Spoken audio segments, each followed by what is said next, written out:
Electrical design and installation টিউটোরিয়ালে সবাইকে আবার স্বাগত জানাচ্ছি।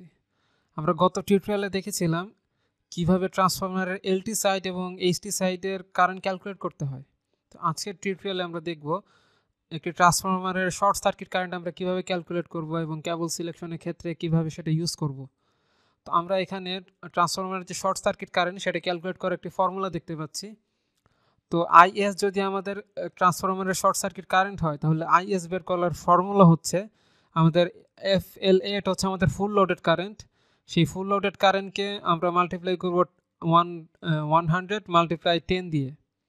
তো এখানে 100 যেটা আছে আমাদের এখানে নিচে জেড দিয়ে যে আমরা ডিভাইড করেছি, জেড হচ্ছে আমাদের ইম্পিডেন্স, এটা নর্মালি পার্সেন্টেজে থাকে। তো আমরা যদি এখানে পার্সেন্টেজ ভ্যালু বসাই অর্থাৎ 4%, 3% এভাবে বসে তাহলে এখানে 100 মাল্টিপ্লাই করতে হবে। আর যদি এখানে আমরা পার্সেন্টেজ আকারে না বসে অর্থাৎ 6%কে জাস্ট ডেসিমেল আকারে এক্সপ্রেস করলে 0.06, সেরকম ডেসিমেল ভ্যালুটা যদি এখানে বসে তাহলে এই 100 এখানে ইনপুট করা লাগবে না।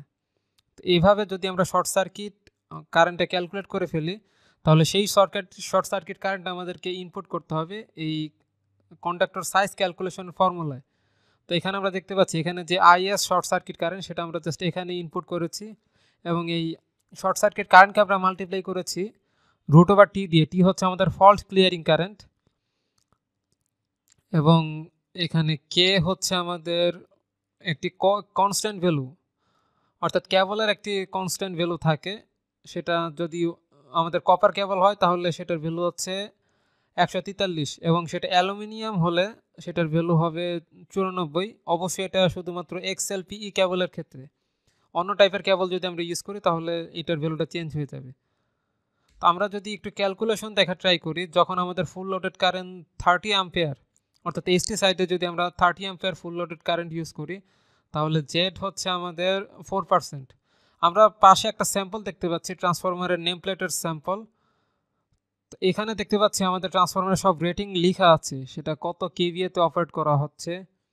আমাদের 100 লো ভোল্টেজ সাইডে হচ্ছে 100 কিলো ভোল্ট আম্পিয়ার, অর্থাৎ এটা 100 কিলো ভোল্ট আম্পিয়ারের হচ্ছে ট্রান্সফরমার। এবং হাই ভোল্টেজ সাইডে বা এইচটি সাইডে ভোল্টেজ হচ্ছে দেখতে পাচ্ছি 11,000 ভোল্টেজ বা 11 কেভি এবং আমাদের লো ভোল্টেজ সাইডে হচ্ছে 450 ভোল্ট। তো আম্পিয়ার রেটিংও দেখা যাচ্ছে। এটার আম্পিয়ার রেটিং একটু ডিফারেন্স আসছে যেহেতু আমাদের কেভিএটা হচ্ছে 100 কেভিএ। বাট গত ক্লাসে আমরা যেটা ক্যালকুলেট করছিলাম বা গত টিউটোরিয়ালে আমরা যেই ট্রান্সফরমার কনসিডার করেছিলাম সেটা ছিল 500 কেভিএর ট্রান্সফরমার। বাট এখানে আমরা দেখতে পাচ্ছি এখানে কিন্তু ইম্পিডেন্সের ভ্যালুটা এখানে দেওয়া আছে যেটা 4%, ফ্রিকোয়েন্সিও দেওয়া আছে, বাট আমাদের এখন আপাতত 4% যে ইম্পিডেন্স ভ্যালু সেটা প্রয়োজন। তো আমরা এইভাবে যদি ধরে নিই যে জেড এর ভ্যালু হচ্ছে 4%, এটা কিন্তু ডিফারেন্ট হতে পারে, সবসময় যে 4% হবে এরকম না, এটা কখনো 4.5 কখনো 6% হয়ে থাকে। তো সেক্ষেত্রে আমাদের শর্ট সার্কিট কারেন্ট আমরা 30 মাল্টিপ্লাই 100 মাল্টিপ্লাই 10 ডিভাইডেড বাই 4 দিয়ে ডিভাইড করলে আমাদের শর্ট সার্কিট কারেন্ট হচ্ছে 7,500 আম্পিয়ার। নেক্সট আমরা যদি এই শর্ট সার্কিট কারেন্ট থেকে এই কন্ডাক্টর সাইজ ক্যালকুলেট করতে যাই সেক্ষেত্রে আমাদের টি এর ভ্যালু প্রয়োজন পড়বে। গত স্লাইডে আমরা দেখেছিলাম এখানে শর্ট সার্কিট কারেন্টকে আমরা ফল্ট ক্লিয়ারিং কারেন্ট দিয়ে হচ্ছে মাল্টিপ্লাই করেছিলাম √/, দিয়ে। তো ধরে নিচ্ছি ফল্ট ক্লিয়ারিং কারেন্ট হচ্ছে আমাদের 2 সেকেন্ড, এটা 1 সেকেন্ড থেকে 3 সেকেন্ড পর্যন্ত হয়ে থাকে। তো আমরা ধরে নিচ্ছি এটা 2 সেকেন্ড। দেন কে এর ভ্যালু আমরা যদি কপার কেবল ইউজ করি তাহলে আমরা 143 কে এর ভ্যালুটা ধরে নিচ্ছি। তো এভাবে ক্যালকুলেট করলে আমাদের ভ্যালু আসছে 74.2 স্কোয়ার মিলিমিটার। বাট এই যে 74.2 বর্গ মিলিমিটার সাইজের কেবল এটা আসলে বাজারে অ্যাভেলেবেল না।